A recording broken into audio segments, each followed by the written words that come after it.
Ya, tunamshukuru Mwenyezi Mungu. Imekuwa ni mechi nzuri, lakini tumefanikiwa kupata ushindi leo. Mechi ilikuwa ngumu kutokana na ubora wa Namungo na mipango ambayo Namungo alikuja nayo katika mchezo huu wa leo, lakini tumefanikiwa kufungua loki zao na kupata ushindi wa magoli 3-2. Lakini ukiachilia mbali ushindi, kilichofurahisha zaidi kileo ni kiwango bora kwa wachezaji wetu na kwa ujumla. Tumeshuhudia performance ya kuvutia kweli kweli. Tumeshuhudia kiwango cha mchezaji mmoja mmoja kikiongezeka ubora. Tumeshuhudia performance ya kuvutia kutoka kwa mchezaji mmoja mmoja na timu kwa ujumla. Tunachoweza kusema kwamba Simba yetu tumeipata. Japo hatujafika mwisho kwenye Simba ya kwetu, lakini walau mwanga umeanza kuonekana kuelekea kwenye Simba yetu.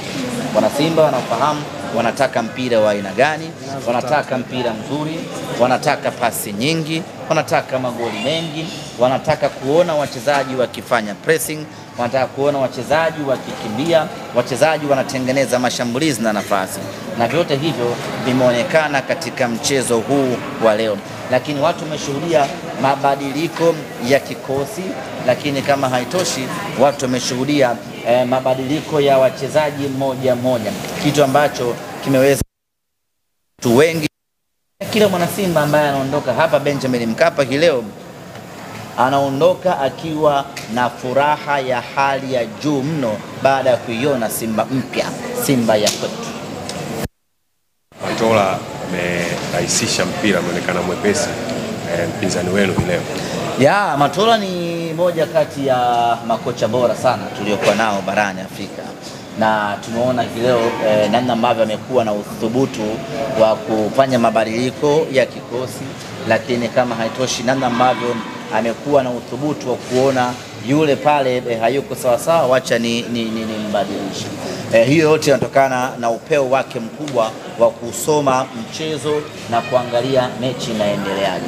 Na tumeona mchezaji mmoja mmoja kiwango chake kimeongezeka. Tumeona leo Alassane Kante akitawala pale katikati, anapokonya na pasi, anatengeneza mashambulizi.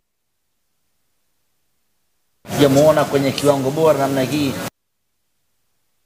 Ni kazi ya muda mfupi ya mwalimu mchezaji mmoja, na hatimaye watu leo wameondoka wakiwa wameridhika kwa 100%. Ugumizi cha man of the match kwa namna ambavyo wachezaji wote wameperform. Ya, walioteua wamepata kazi.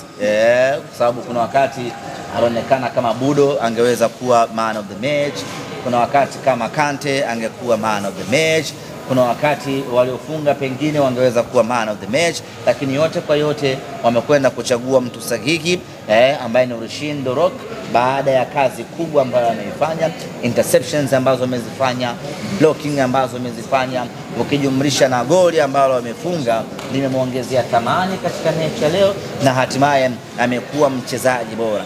Na Rushin anafunga goli lake la pili katika ligi kuu ya Tanzania.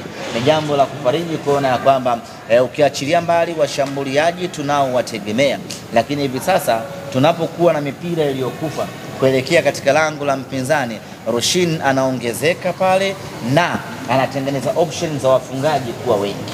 Bana, kwa pila ambalo limepigwa leo, wana Simba wasishangae Matola kaachiwa timu.